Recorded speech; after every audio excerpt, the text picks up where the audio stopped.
Our Good afternoon. This is the host, Michelle Padilla, and we are back from a little hiatus. And I have a special guest with me, Jeff Newton. He's going to tell us what he does. So, Jeff, what do you do and why do you like doing it? All right. Good afternoon, Michelle. Thanks for having me. Well, my current role right now is I'm the Chief Deputy of Operations with the California Geological Survey, and it's within the Department of Conservation.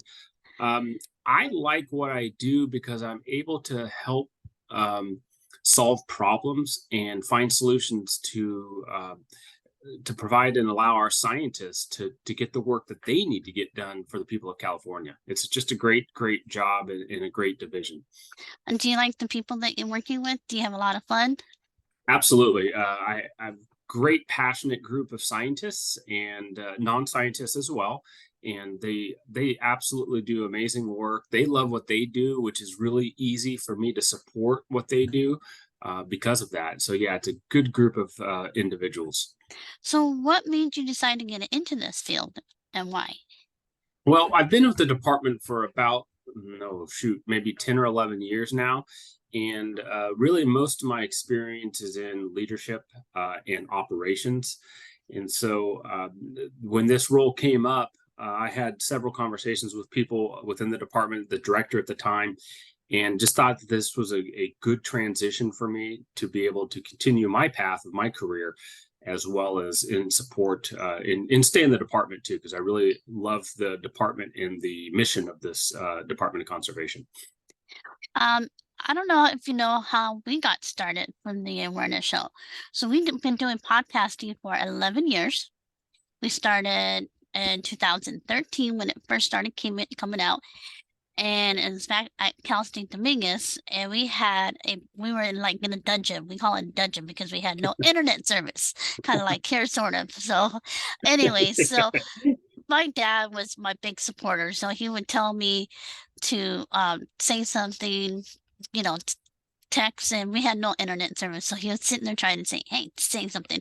Well, we started it because I got diagnosed with a rare syndrome called 22q11, and it's the second most common Down syndrome.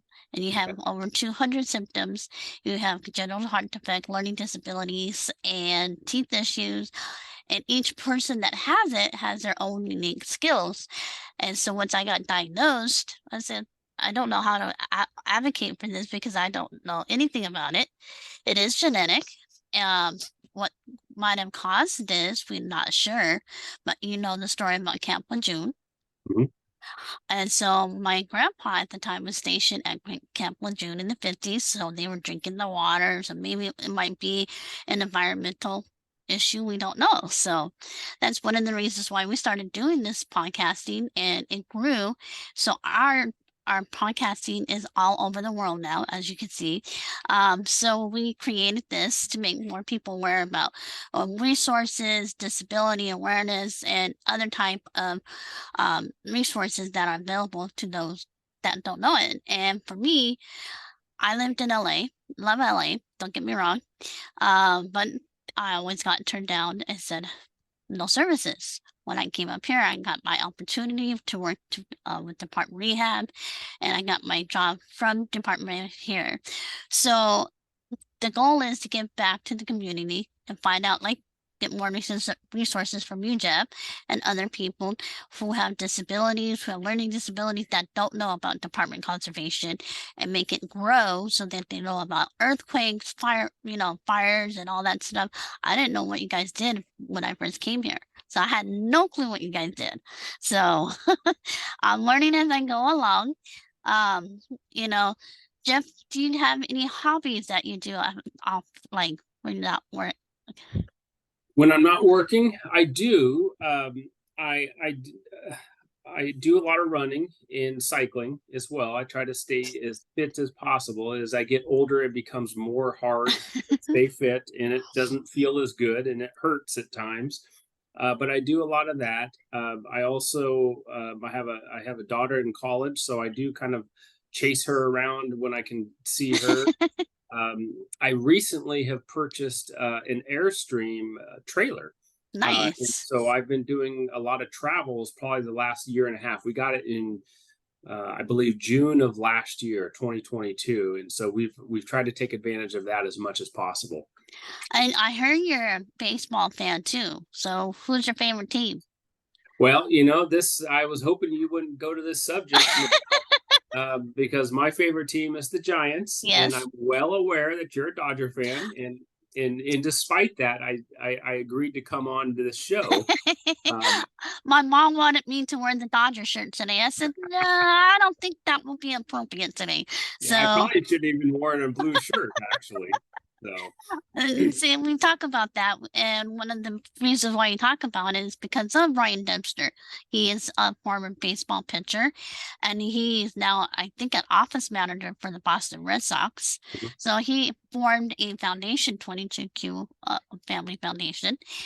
And so again, a lot of good kids and adults who have it. And one of the people always ask me who are my influences of radio podcasters. Me being, 70s and growing up, I had Vince Scully. Oh man, you can hear that story from miles away. He's a good storyteller, as you know that. Then I had Chuck Kern, again, LA. Rick Dames was another one. Casey Kasem. yeah. What was the other one? I went to say Look Mad Jack. I'm going way back. So yeah, but this is the same era. I remember all of those guys, and Vince Scully was a favorite of mine. And then another one, Gary Bryan from KRS 101. Mhm. They always listen to the show, so we get a lot of feedback from them. But like my dad and I, we would listen to the radio. There's Vince telling us a story like it, no, and so it got me to thinking maybe I could be like him. So that was one of my influences. And so again, we talk about baseball and we talk about softball. They just had their little leagues. You heard about the little leagues going on right now. So we want to say congratulations to the Elsa Little League. They really did really good. It's a So, fantastic game too. oh, you saw it. I Yes, didn't get to see that. absolutely. So, and then I was talking about that, and then we were talking about what is it? Hurricane Hillary. Mhm. That was the first time they ever witnessed a tropical hurricane in LA. And my friends back in LA, they said we never seen anything like it. It was crazy. So how do you guys prepare something like that? I know you guys do like earthquakes and tsunamis. How do you get prepared for that? Well, particularly with the hurricane, there's very few good things that come out of a hurricane, but one of the things that is you get the benefit of actually having knowing when it's coming and having an idea of when it's coming, and so you get advance notice. Unlike an earthquake, it just happens, and so you're less likely to be able to prepare for the immediacy of an earthquake. The goal with earthquakes and such is that you don't necessarily know when they're coming, but you can prepare in advance Yeah. for the earthquake, and so that's what we try to do and encourage people. And some of our primary product in the geological survey are mapping products, and it's really to really showcase some of the hazards that are existing in California, like earthquakes and landslides and post-fire debris flows and things like that. That really our maps will tsunami areas. Our maps will help educate Californians of the risks that they may be living near or on, so they can better prepare. And so it's really a communication piece up front. And we just had an earthquake just a little while ago in Shasta. It was Yeah, a couple hours 5.0. ago. So Yep, yep. And during the tropical storm Hillary, there was a 5.0 in the Ojai area. So oh yeah. they come at any time, and it's been a whirlwind of a year so far with the early winter storms from January to March, and caused a lot of problems and landslides throughout the state of California. And that's what you guys basically work on is landslides too and sinkholes, which I found out I didn't know you guys did sinkholes, so that was kind of interesting. So Yeah, anything that has to do with the geology of California, we're going to be involved in. Whether it's, we do a lot of geologic mapping, which are our base maps that really the other programs within the CGS used to then determine what the minerals are of the area, what possible mineral hazards are in the area, and then all of our maps related to the seismic hazard maps like liquefaction and landslide, all of that. And then, our most recent program is a burned watershed geology geohazard program, and this is really focused on after fire. When the rains come, there's the hillside that are burned, depending on the severity of the burn and the amount of rainfall, are more susceptible to flash flooding, debris flows, and slides as well. So it's a lot going on in California. Now, are you guys keeping an eye on tropical Lee right now, or not too much? On the East Coast, Yeah, or East no, Coast. yeah, I mean, just out of interest, but yeah, we won't be dealing with that certainly. I know you guys did that. What about the Gulf of Mexico? I know it's like close to California, but not really. Yeah, that's still going to be. We're only going to be focused on areas within California that could hit, could be hit with any kind of storm or post fire issues. Yeah, see, my mom's always texting me, "Where's the earthquake? Where's the fire? We see it. Where is it?" And I'm telling people, I says, "Where I'm located, I can see a fire. I look up there. Oh, there's a fire. Up there's a fire. We just had one recently over by Cindy's desk. Yeah. Went up, and so it's very interesting to see how you guys mapping, because I'm like, I didn't know anything about that. And so I'm learning. And Cindy, she's one of our geologists. She took me to a rock and mineral show here for the first time. So I was kind of excited about that. And so I'm learning as I go along. And so science is like, I like it. And I was telling Cindy the very first time I took geology, he says, bring out your phones, take a pictures of the rocks, put it on your phone. That's how you're going to memorize for your test. Yeah. Oh, okay. I haven't been in school for a lot of years, and I'm like, that's a new technology. Okay, we'll go for that. So, what do you tell your, okay, so the next question is, how do you tell your future interns or students who want to be geologists? How do you get their foot in the door, basically? Well, I think the most important thing of anybody, whether you're a scientist or non-scientist, in terms of trying to get a job with the state or anywhere, is to really, I would recommend getting a mentor. And there's two parts to this. There's the mentor of really understanding, the professional life Yeah, and understanding business or an organization. But the second piece of that, particularly as it relates to government jobs, is being able to help someone navigate the complexities of the civil service exam process and understanding how to get a job, because the exam is just one piece of the job. The next piece, and sometimes the most challenging piece, is for people to understand and try to articulate their experience on the application to so they can get an interview. And yeah. there's pieces to that I think can be complex.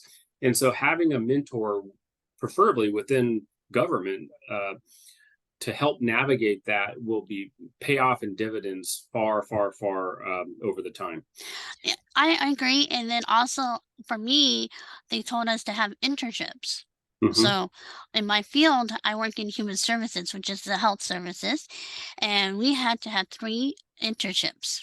So I don't know for the scientists how many internships you guys have to have, but we had to have 3. So, and the very first internship I ever had was at Cal State Dominguez, and I had to pass out condoms to students. It was a health education, so yeah. So we had a blast about that. And a lot of people don't know where to go for internships. That's where they're falling. Even with people with disabilities, they don't know how to get them. So what is your advice on that? Well, definitely is go out and you find somebody that you need to meet, and then you try to schedule some time with them, and then kind of showcase what those skills might be and how you might be able to help the organization. We actually also use an outfit for our student hires called University Enterprises. And this is an organization that actually is out of Sac State, but it actually encompasses all I think every single UC and state school in California, and actually beyond California, in the local states around California, as well as some private universities, to give us an avenue to be able to hire students quickly and efficiently so we can get people on board so they can gain some of their experience as well. So for those that struggle for disabilities, what do you recommend for them as well? Same thing, or do you get the extra help? Definitely work with the advisors at the academic institutions that they're attending. They're going to be the best resource for anyone, whether having a disability or not, is a starting point, and then they will be able to uh, help patch them into an organization that can really suit and be a win-win situation for both. Now, do you have find anything that you least like your job, or everything's fine? What do I least like my job? It seems the natural disasters, I think, is the part of the job that I like. See, I'm a non-scientist. I don't come from the science background. I'm in operations, but even though when there's a natural disaster or just that earthquake 2 hours ago, I'm having to kind of shift focus from what I was doing. And Fridays are a really important time for me because it's a day that I try not to have meetings. And it allows me to get a lot of work done on Fridays, where the rest of the week I'm booked in meetings. And so when there's an earthquake on the weekend or on a Friday or anytime, I have to stop, shift what I'm doing, and help And yeah. facilitate any communication with that. Now, believe it or not, Jeff, we invented a sleep day. Mm-hmm. So I was at Cal State meetings and thinking, what do you do for on your off day? I go, I sleep. I like to sleep. And they, oh, you should make that a holiday. Somebody took my idea. So there you go. I like to spend time with my friends, and then I try to edit videos as much as I can and get some guests on. Recently, as you know, my dad just passed away. Yeah. And so it's been a little struggle getting back into the podcast because we moved from Los Angeles to here. So that was a big adjustment, and trying to find doctors and trying to settle in. Yeah. And so they were asking me when I'm coming back on the show. I'm like, give me time, let me settle in. It takes time. Now it's just me and my mom, and doing the best we can, getting up at 5 o'clock in the morning to be here at work 5 days a week. So Yeah. and they're like, wow, 5 o'clock in the morning. I'm just, yep, I get here. So, but I have made a lot of nice friends here. Cindy, she's working on her event right now, and Yep. she's telling me she's getting prepared for 2 weeks. So she's getting a little stressed, not stressed out, but frustrated.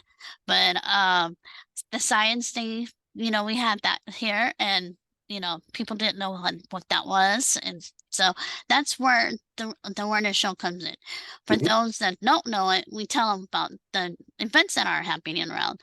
So if you see me sticking my nose downstairs finding out stuff, and I'm like, what's going on? Hey, what's up? That's what I do. And then I let you guys know so you guys are aware of what's going on. And so it's interesting. I love doing podcasting. I didn't think I would be good at it. My mom, I love her to death. She's overprotected of me because of all my medical problems. She didn't think I could handle the radio show. She didn't think I could handle Cal State meetings, get my degree. So I had to show her.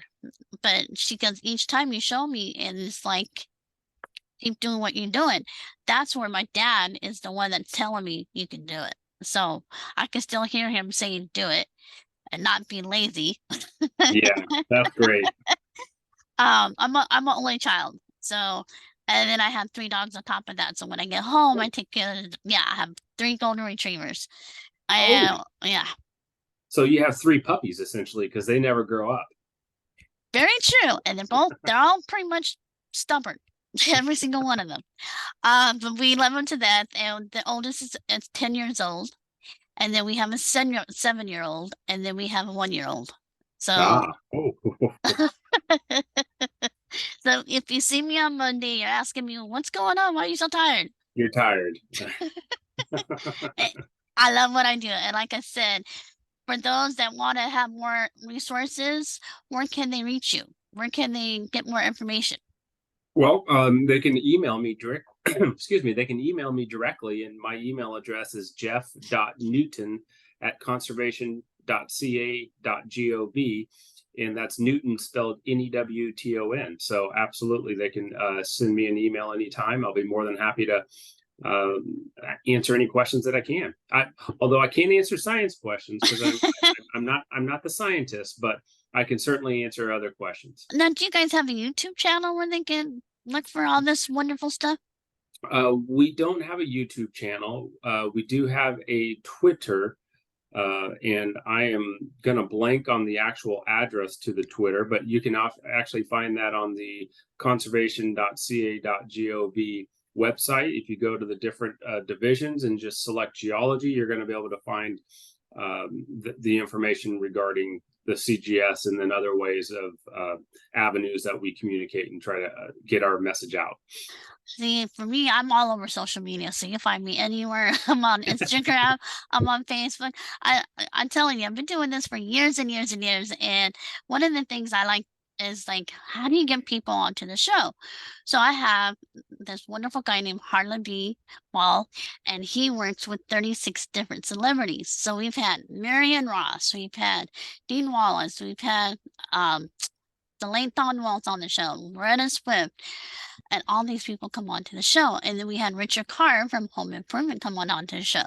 Each person have different causes that they like to have, whether it's promoting cancer or a book, or and we just recently had Hanson Williams on the show. Remember Hanson Williams? Remind me of Hanson Williams. Potsy from Happy Days. Ah, yes, yes, yes. So it was funny because, like I said, I had to take geology and biology, and one of the things that we had to learn was the heart. Mm-hmm. So Potsy had the heart song that helped me keep remembering. I'm like, hey, okay, there you go. So for me, I look for different songs that help me memorize. Do you guys have like rock songs or earthquake songs? No, not directly, but I will say that one of the fun things that the CGS does is when there's a retirement, and somebody retires, because people don't leave the CGS, they retire from the CGS. There is a group of engineering geologists that takes a song, a popular song, and that they will rewrite the words to that song to reflect the memories of and the person that's retiring, and sing that song to them at their retirement. Well, that's kind of cool. Kind of like It's that. really It's fun. original. It is very original, and the songs are just great. And so yeah, it's a good group that has a lot of fun. Well, how many staff are in CGS? So we've been growing a lot. So since I've been there in 5 years, we have gone from 114 staff to we are now at 151 staff. Wow, that's a lot. It is a lot. It's a lot for an organization to grow that size in that short amount of time. And you guys are still hiring, so which is a good thing. We're still hiring, and we hopefully will continue to grow, and I don't see that slowing down. Hopefully it'll slow down a little bit, but we'll still be growing. So all those college students out there for listening, head up the Department of Conservation, look them up, and I know they're doing the contract right now, and that last day for voting is today, so get out there and vote. So and then the SAG, we support the SAG strike going on. So a lot of things that they don't know about us, we support all departments, all wildlife, everything, and that's why we try to get more people to come back onto the show. And Jeff, we have a couple of surprises in our way, but we're not revealing anytime soon. But I will show you next time you come in. Okay. But I was told under my advisement, graphic designer, Maxie, she said, do not post it until you get it in your hands. So that's her thing. And I get a lot of compliments on my logo. I don't know if you've seen my logo. Yeah. So it looks like an album, right? It is an album. Okay. With the chromosome. Yep. So people didn't know what it was at first. So they're like, what is that? What? So we had to explain what 22q11 is. Right. And recently, Jimmy Buffett just died of a rare Mhm. cell cancer called Merkel. So I have to look at him, find out what's going on. And then it's like all the, so I'm part of an organization called Global Genes, and it has over 7,000 rare diseases which nobody knows about. And Right. so that's how a lot of people find out about Merkel. They find out about other cancers, new cancers. And then we have this new variant that's coming out. So, that's on the rise. So, again, the Awareness Show wants to make sure that you guys get your vaccination going on, because there is a new variant going on. And I heard there's a possibility that masks might be mandated again because COVID is on the rise again.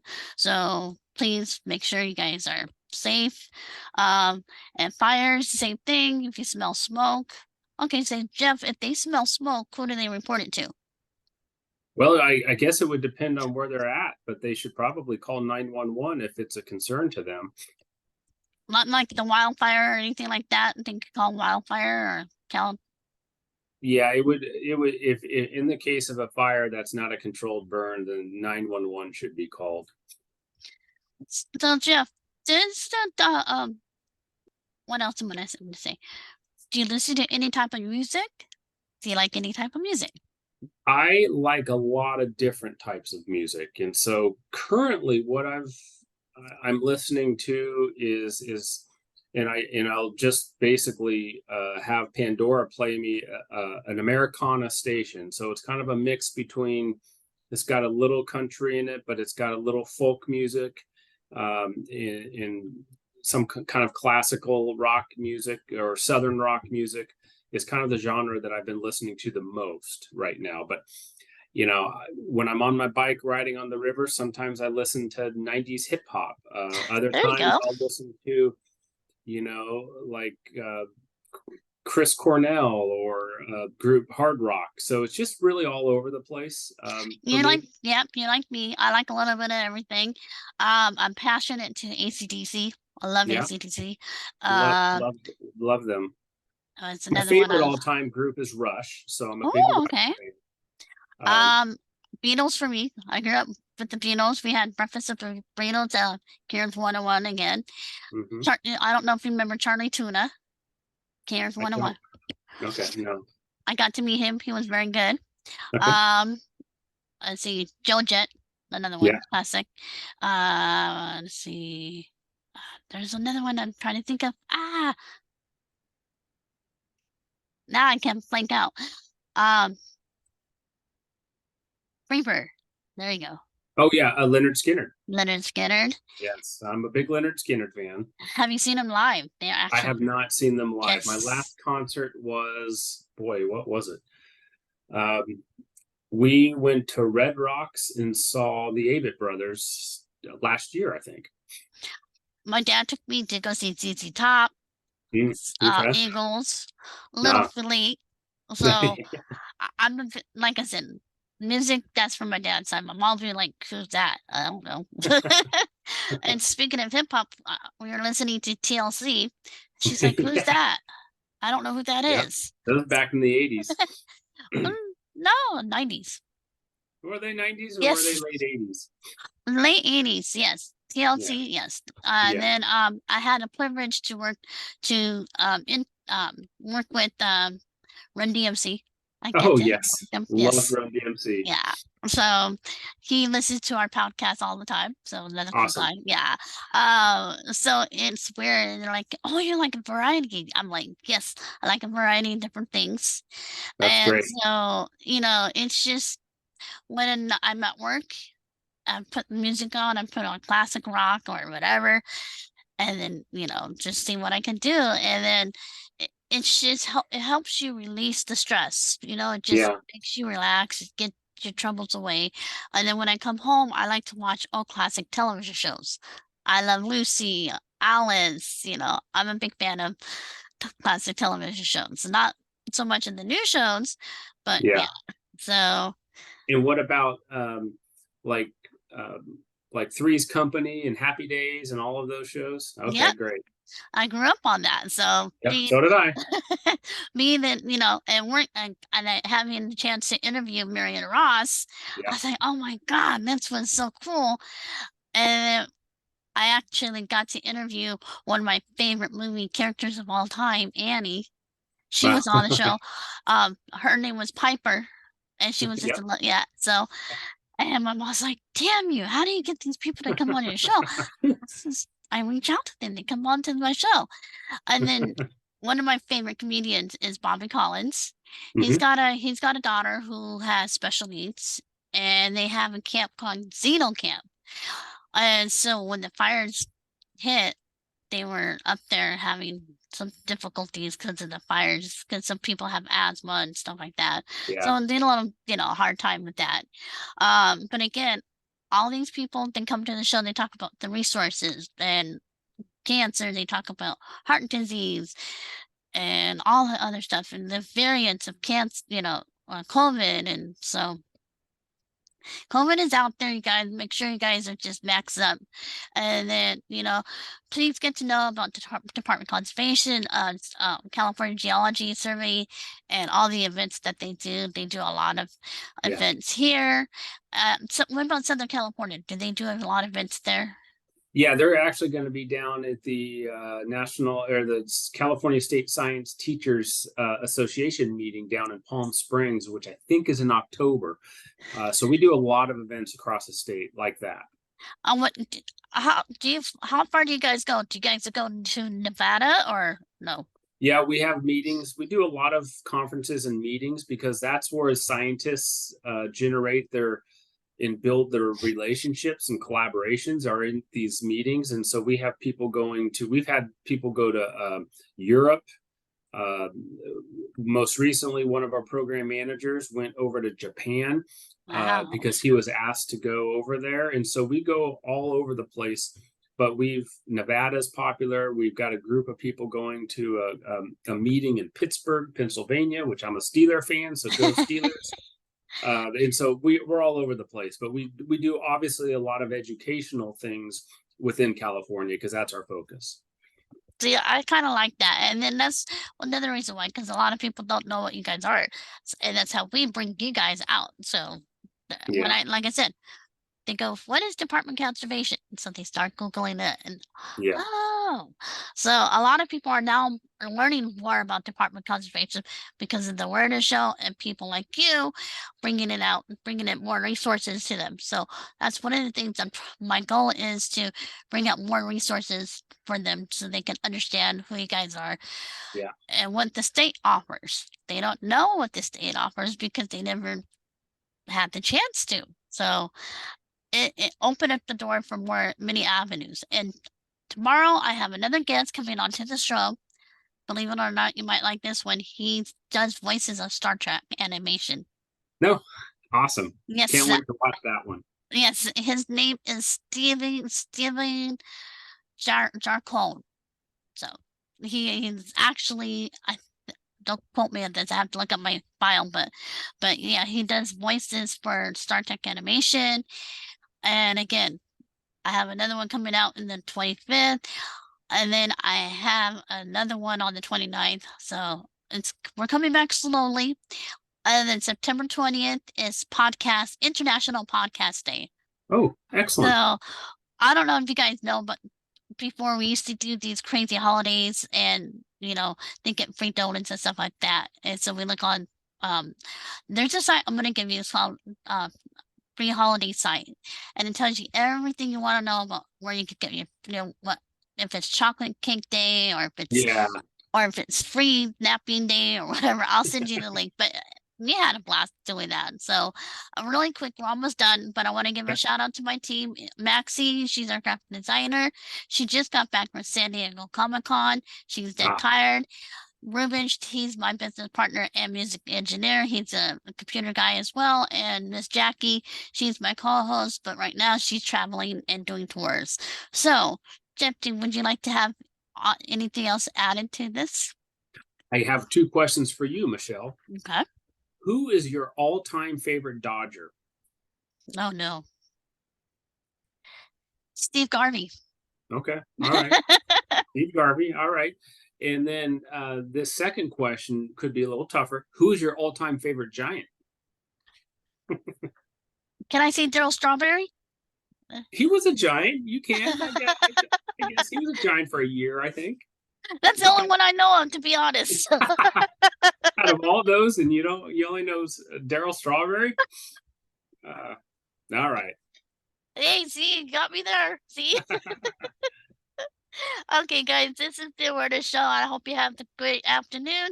Jeff, thank you for being a great guest.